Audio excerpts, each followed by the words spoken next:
Save our planet. 2010, the second worst year for natural disasters. The world's top reinsurers, Switzerland-based Swiss Re and Germany's Munich Re, recently released a report on the human and economic losses of 2010. At 950 recorded natural disasters last year, 2010 was the second most devastating year since 1980. In terms of human lives, 295,000 people perished in natural calamities, a stark contrast to the previous year when 15,000 succumbed. In terms of financial cost, Chile's massive earthquake in February was the most expensive disaster of 2010, with losses totaling around $30 billion.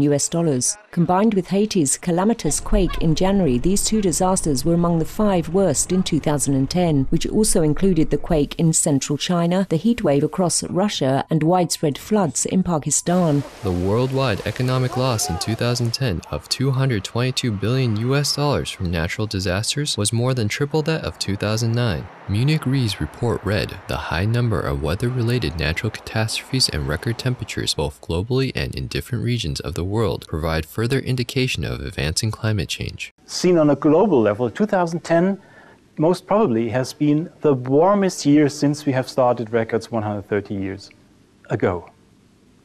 The cold weather, which we have seen in November and December in Europe, but also at the US East Coast, is no contradiction to these developments and no contradiction to global warming at all. To sum up, the year 2010 has been a year with many and high losses caused by natural catastrophes. Moreover, these losses occur predominantly in developing countries, identified as being the most vulnerable and dependent on financial aid, both to recover and prepare for future climate change impacts. Their predicament was described in a recent study by World Bank lead environmental economist Mr. Sergio Margulis.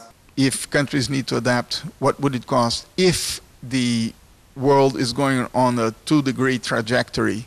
In this case, our estimates are between $70 and $100 billion per year between now and 2050.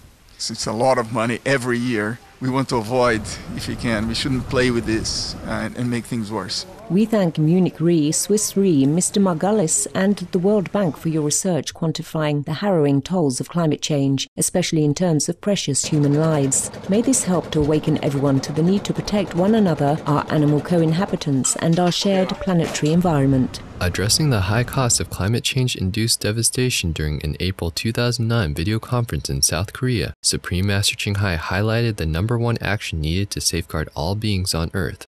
Even though the problems of the environment are many, they all come from more or less one single source.